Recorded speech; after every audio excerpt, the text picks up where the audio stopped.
Hello दोस्तों, आप सभी का स्वागत है इसके टेक्निकल क्लासेस में। तो चलिए दोस्तों, आज बात करेंगे electrochemical effect and cell and battery से जो प्रीवियस पेपर में क्वेश्चन आया हुआ है, सभी को इस वीडियो में देखने का प्रयास करेंगे। तो आप लोग वीडियो में इन तक जरूर बन रहिएगा। साथ ही साथ नए हैं तो चैनल को सब्सक्राइब करके वीडियो को जरूर शेयर कर दीजिएगा। और दोस्तों, डिस्क्रिप्शन को जरूर चेक कर लीजिए, क्योंकि डिस्क्रिप्शन में आप लोगों के लिए व्हाट्सएप ग्रुप, टेलीग्राम, इंस्टाग्राम सभी का लिंक मिल जाएगा। आप लोग सभी को फॉलो कर सकते हैं। बारी बारी से सभी पे नोटिफिकेशन मिलता रहेगा। आज का सबसे पहला प्रश्न से स्टार्ट करेंगे। आज का सबसे पहला प्रश्न दिया है, एक लेड एसिड सेल की धनात्मक प्लेट का जीवन काल ऋणात्मक प्लेट की तुलना में लगभग डैश होता है। क्या पूछ रहा है? धनात्मक प्लेट का जो जीवन काल होता है, ठीक है, यानी कि पॉजिटिव प्लेट का जो जीवन काल होता है अकॉर्डिंग टू यानी कि निगेटिव प्लेट के तुलना में, ठीक है।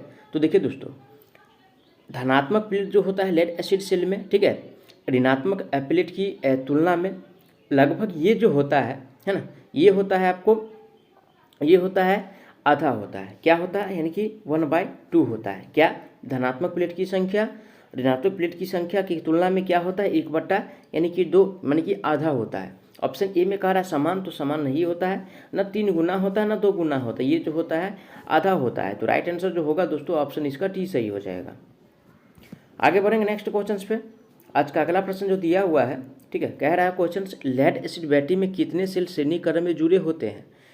ठीक है, बैटरी की धारिता 100 एम्पियर आवर 12 वोल्ट होने पर, ठीक है। देखिए क्या कह रहा है, यानी कि लेड एसिड कह रहा है। और सबसे पहले समझेंगे कि लेड एसिड का जो वोल्टेज होता है ना, वोल्टेज जो होता है कितना होता है लेड एसिड का? 2.23 होता है, ठीक है ना। कहीं कहीं 2.20 भी रहेगा। तो ये अकॉर्डिंग टू यानी कि क्वेश्चन के हिसाब से रहता है या ऑप्शन के हिसाब से ये इसका वोल्टेज रहता है। तो देखिए क्या कह रहा है, यानी कि सबसे पहले यानी कि 12 वोल्ट कह रहा है। तो वोल्ट हो गया यानी कि 12। अब यानी कि जो हमको निकालना है ना, श्रेणी क्रम में जो निकालना है, जो वोल्टेज है उससे यानी कि डिवाइड कर दीजिए। जैसे कि यानी कि मानिए यानी कि 2 से, अगर 2 से डिवाइड कर दीजिएगा तो कितना हो जाएगा लाख, यानी कि 6 दे देगा। और 6 जो जुड़ेगा दोस्तों यानी कि श्रेणी क्रम में जुड़ेगा। ऑप्शन किस में दिया है? 6। ऑप्शन ए में दिया हुआ है 6। तो राइट आंसर की बात किया जाए दोस्तों, तो ऑप्शन इसका ये सही हो जाएगा, ठीक है। आगे बढ़ेंगे नेक्स्ट क्वेश्चन पे। आज का अगला प्रश्न जो दिया हुआ है, ठीक है, नेक्स्ट क्वेश्चन है, निम्न में से किस अनुप्रयोग में लेड एसिड बैटरी का उपयोग किया जाता है? यानी कि लेड एसिड में किसका हम प्रयोग करते हैं, कौन सा, किस में प्रयोग करते हैं लेड एसिड बैटरी का? ए में करा भार को खींचने में, बी में करा ऊष्मा उत्पादन में, सी में करा आर्द्रता उत्पादन में, और डी में करा ऑटोमोबाइल में। तो देखिए दोस्तों, यानी कि ऑटोमोबाइल में जो है ना, ऑटोमोबाइल में यानी कि लेड एसिड बैटरी का प्रयोग किया जाता है। किसमें? ऑटोमोबाइल में। ऑप्शन किस में दिया? ऑटोमोबाइल। ऑप्शन सी में दिया है। राइट आंसर की बात किया जाए तो ऑप्शन इसका सी सही हो जाएगा। आगे बढ़ेंगे नेक्स्ट क्वेश्चन पे। आज का अगला प्रश्न जो दिया हुआ है, निम्न में से कौन सा कथन सही है, यानी कि सही के बारे में हमको पहचानना है। ए में कह रहा है बैटरी अर्धचालक पदार्थ से बनी होती है, बी में कह रहा है यानी कि सेल बैटरी से बने होते हैं, और सी में कह रहा है बैटरी में केवल रसायन ही होते हैं, कोई सेल नहीं होता है, और डी में कह रहा है यानी कि बैटरी सेल बने होते हैं, ठीक है। तो क्या होता है दोस्तों, यानी कि बैटरी जो बना होता है यानी कि छोटे छोटे यानी कि सेल से मिल करके क्या होता है, यानी कि बनता है, ठीक है। मिलकर क्या करता है, यानी कि बनता है, ठीक है ना। छोटे छोटे सेल से मिलकर क्या बनता है? बैटरी बनता है। ऑप्शन किस में दिया है? बैटरी यानी कि सेल से बनी होती है। तो राइट आंसर जो दिया है ऑप्शन यानी कि डी में दिया हुआ है, क्योंकि डी वाला हमको सही दिख रहा है तो सही टिक करेंगे, ठीक है। सही वाला पूछ रहा है क्वेश्चन में। आगे बढ़ेंगे नेक्स्ट क्वेश्चन पे। आज का अगला क्वेश्चन जो दिया हुआ है ना, अगला क्वेश्चन से, निम्न विद्युत मापदंडों का कौन सा संयोजन बैटरी के स्वास्थ्य को व्यक्त करने वाले प्रदर्शन संकेत है? ए में कह रहा भार, ऊंचाई, चौड़ाई, बी में दिया SOC ऊंचाई, चौड़ाई, सी में दिया धारा, ताप, आर्द्रता, और डी में दिया है वोल्टेज, क्षमता और दक्षता। तो देखिए दोस्तों, यानी कि मापदंड कह रहा है, वो भी विद्युत का। जब यानी कि स्वास्थ्य हो तो क्या क्या उसमें यानी कि होना चाहिए, उसके बारे में हमसे यानी कि बताना है। तो वोल्टेज तो होना ही चाहिए, दक्षता भी होना चाहिए, साथ ही साथ यानी कि क्षमता भी होना चाहिए। तो ये तीनों रहना कंपलसरी है बैटरी में, जो स्वस्थ हो उस स्थिति में। तो राइट आंसर जो होगा दोस्तों, ऑप्शन इसका डी सही हो जाएगा, ठीक है। अगला प्रश्न पे चलेंगे। आज का अगला प्रश्न जो दिया हुआ है, लेड एसिड बैटरी में सेपरेटर की सामग्री किस प्रकार की होती है? लेड एसिड बैटरी में यानी कि सेपरेटर जो होता है किस प्रकार से बनाया जाता है? और ये सेपरेटर जो होता है यानी कि छिद्रयुक्त होता है। किस प्रकार का होता है? छिद्रयुक्त होता है। ऑप्शन किस में दिया है छिद्रयुक्त? तो ऑप्शन सी में दिया है। राइट आंसर जो होगा ऑप्शन सी सही हो जाएगा। जबकि बी में दिया है यानी कि अघुलनशील, तो अघुलनशील नहीं होता है, ना कठोर होता है। नेक्स्ट क्वेश्चन 10 का दिया हुआ है, एक लेड एसिड सेल की सक्रिय सामग्री है, ठीक है, यानी कि लेड एसिड सेल का यानी कि सक्रिय सामग्री के बारे में हमसे पूछ रहा है। और इसका सक्रिय सामग्री जो होता है स्पॉन्जी लेड होता है। क्या होता है? यानी कि स्पॉन्ज लेड होता है, ठीक है ना। स्पॉन्ज यानी कि लेड होता है। ऑप्शन किस में दिया है? Sponge lead. ए में दिया है यानी कि कैडमियम ऑक्साइड, तो कैडमियम ऑक्साइड का नहीं होता है, न सिल्वर नाइट्रेट का होता है, ना निकेल का होता है।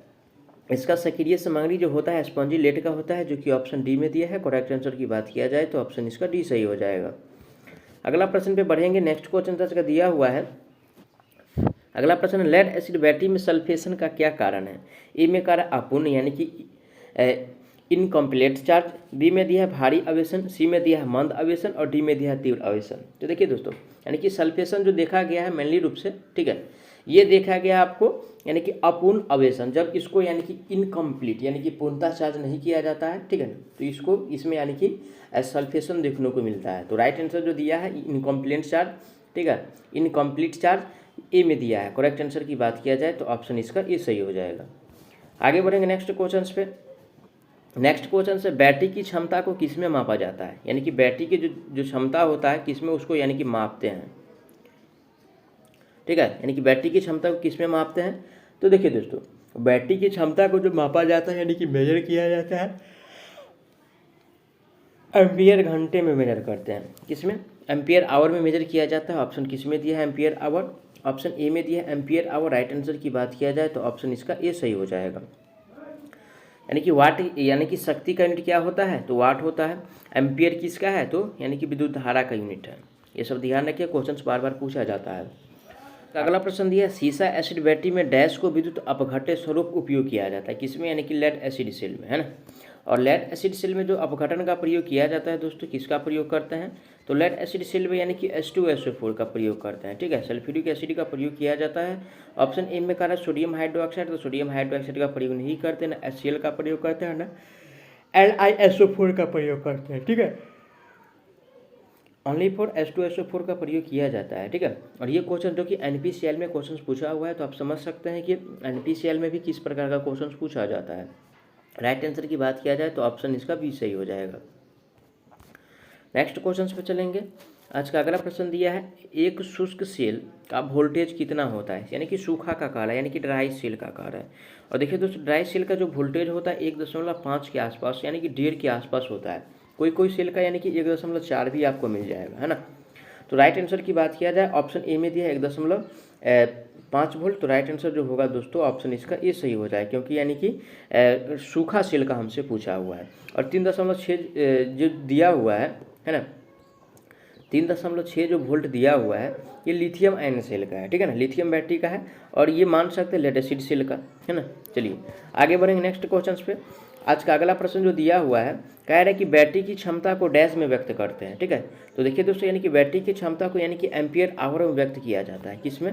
एम्पियर आवर में। ये जो है एनर्जी मीटर का संकेत है ना। एनर्जी मीटर से रिलेटेड क्वेश्चन पूछे तो किलोवाट घंटा में इसको व्यक्त करते हैं।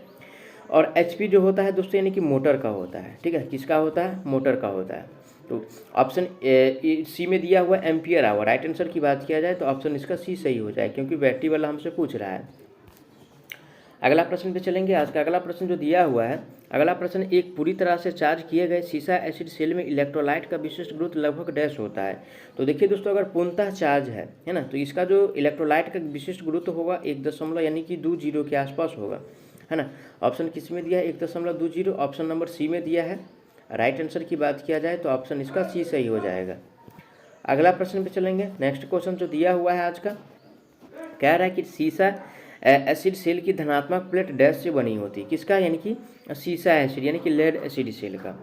और दोस्तों यानी कि लेड एसिड सेल का जो धनात्मक प्लेट होता है, ठीक है, ये जो बना होता है, ठीक है ना, ये जो बना होता है लेड डाइऑक्साइड से बना होता है। किससे? लेड यानी कि डाइऑक्साइड से बना होता है, ऑप्शन किस में दिया है, लेड डाइऑक्साइड। ए में कह रहा है कार्बन से, तो कार्बन से नहीं बना होता, ना शीशा से ना तांबा से बना होता है। ये जो बना होता है लेड डाइऑक्साइड से बना होता है, जो कि ऑप्शन डी में दिया है। राइट आंसर की बात किया जाए ऑप्शन डी सही हो जाएगा। आज का अगला प्रश्न दिया हुआ है वेस्टर्न कैडमियम सेल है, कौन सा सेल, तो वेस्टर्न कैडमियम सेल। और देखिए दोस्तों ये जो है प्राइमरी सेल है, वेस्टर्न कैडमियम सेल की अगर बात किया जाए तो ये जो है यानी कि प्राइमरी सेल है, ठीक है। कौन सा सेल है, प्राइमरी सेल है। ऑप्शन किस में दिया है primary cell, option number A में दिया है। राइट आंसर की बात किया जाए ऑप्शन ये सही हो जाएगा। बी में का है रिचार्जेबल सेल, तो रिचार्जेबल सेल नहीं है, ना द्वितीयक सेल है, ना ये शुष्क सेल है, ठीक है। ये तो प्राइमरी सेल है लेकिन ये गीला सेल है, वेस्टर्न कैडमियम सेल। अगला प्रश्न पे चलेंगे। आज का अगला प्रश्न जो दिया हुआ है, कारा क्वेश्चन, जब 1 बिलियन में से विद्युत धारा गुजरती है तो एक डैश प्रभाव उत्पन्न होता है, ठीक है। देखिए दोस्तों जब बिलियन में से यानी कि विद्युत धारा को गुजारा जाता है, यानी कि जब प्रवाहित होता है ना, तो ये जो घटना होता है इस घटना को रासायनिक प्रभाव कहते हैं। और ये प्रभाव जो उत्पन्न होता है यानी कि रासायनिक प्रभाव उत्पन्न होता है। कौन सा प्रभाव, रासायनिक प्रभाव उत्पन्न होता है। ऑप्शन किस में दिया है, रासायनिक प्रभाव। ऑप्शन जो दिया हुआ है दोस्तों यानी कि डी में दिया हुआ है, किसमें, डी में दिया है रासायनिक प्रभाव। राइट आंसर की बात किया जाए तो ऑप्शन डी सही हो जाएगा। आगे बढ़ेंगे नेक्स्ट क्वेश्चन पे। नेक्स्ट क्वेश्चन है धनात्मक विद्युताग्र इलेक्ट्रोड को क्या कहा जाता है, यानी कि पॉजिटिव वाला को क्या कहेंगे, तो पॉजिटिव को एनोड कहा जाता है, और साथ ही साथ निगेटिव को जो है दोस्तों यानी कि कैथोड कहा जाता है। ऑप्शन किस में दिया है, एनोड और कैथोड, यानी कि धनात्मक वाला पूछ रहा है तो एनोड किस में दिया हुआ है, ऑप्शन ए में दिया हुआ है।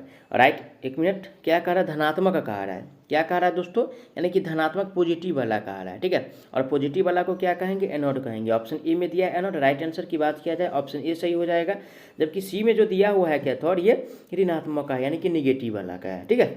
चलिए अगला प्रश्न पे चलेंगे। आज का अगला प्रश्न जो दिया हुआ है, एक तरल पदार्थ जो डैश के बहाव के कारण विद्युत धारा प्रवाहित करता है उसे विद्युत अपघट्य कहा जाता है, ठीक है। और देखिए दोस्तों यानी कि उसको जो विद्युत अपघट्य कहा जाता है उसको हम आयनों कहेंगे, क्या कहेंगे, आयनों कहते हैं। ऑप्शन किस में दिया है, आयनों के बहाव के कारण, यानी कि आयनों के बहाव के कारण जो धारा प्रवाहित करता है उसे विद्युत अपघट्य यानी कि इलेक्ट्रोलाइट कहा जाता है। ऑप्शन किस में दिया है, आयन। ऑप्शन बी में दिया है। राइट आंसर की बात किया जाए तो ऑप्शन बी सही हो जाएगा। मैं आशा करता हूँ आप लोग सारा प्रश्न को अच्छा से समझे होंगे। अगर कोई भी प्रश्न में किसी प्रकार का डाउट है तो प्लीज़ आप लोग उसके लिए कमेंट कीजिए, आपको जवाब बहुत जल्द मिलने वाला है। साथ ही साथ नए हैं तो चैनल को सब्सक्राइब करके वीडियो को जरूर शेयर कर दीजिएगा। चलिए मिलते हैं नेक्स्ट वीडियो में, तब तक के लिए जय हिंद।